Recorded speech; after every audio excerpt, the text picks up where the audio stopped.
શાખા શ્રી લક્ષ્મીનારાયણ દેવ યુવક મંડળ દ્વારા સર્વજ્ઞાતિ સમૂહ લગ્નનું આયોજન કરવામાં આવ્યું છે, જેમાં 15 યુગલો પ્રભુતામાં પગલાં પાડશે।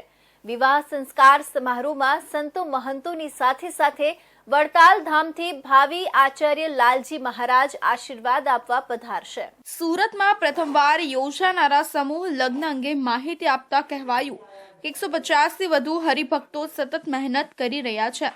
આગામી 25મી નવેમ્બરના રોજ કોસમાડા ખાતે આવેલા વૃંદાવન પાર્ટી પ્લોટમાં સમૂહ લગ્નનું આયોજન કરવામાં આવ્યું છે। સમૂહ લગ્નમાં ભાગ લેનાર દીકરીઓને 136 કરતાં વધુ વસ્તુઓ કરિયાવરમાં દાતાઓના સહયોગથી આપવામાં આવી રહી છે। લગ્ન અગાઉ જ આ તમામ કરિયાવર દીકરીઓના સાસરીમાં મોકલી આપવામાં આવી છે। અમારા એસઓજી ટ્રસ્ટ અને લક્ષ્મીનારાયણ દેવ યુવક મંડળના યુવાનો દ્વારા સુરતની અંદર પ્રથમવાર સર્વજ્ઞાતિ સમૂહ લગ્નનું આયોજન કરી રહ્યા છે।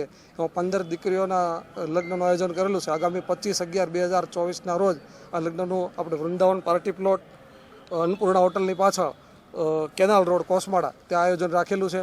તમામ હરિભક્તો અને જે કંઈ અમારા આમંત્રિત મહેમાનો બધાને રસોડાની જમવાની વ્યવસ્થા પણ સારામાં સારી કરેલી છે, તો પાર્કિંગની વ્યવસ્થા સારી કરેલી છે। અમારા 600 યુવાનો એમાં ખડે પગે બંને સેવામાં તૈયાર છે। અત્યારે પણ અમારા યુવાનો દ્વારા જે કે દીકરીઓને કરિયાવર આપવાના 136 આઈટમ આપવાની છે એ બધી જ ગોઠવી દેવામાં આવેલી છે અને બધું વ્યવસ્થિત હમણાં એના જે કે દીકરીઓને હેન્ડઓવર કરી દેવાની છે કે એના સાસરે અત્યારથી એ લોકો ત્યાં લઈ જઈ શકે। સમૂહ લગ્ન અંગેની વધુ વિગતો આપતા હરિભક્તોએ કહ્યું કે સોશિયલ મીડિયા થકી અરજી મંગાવીને સર્વે કરવામાં આવ્યો હતો। આ વર્ષે 15 લગ્ન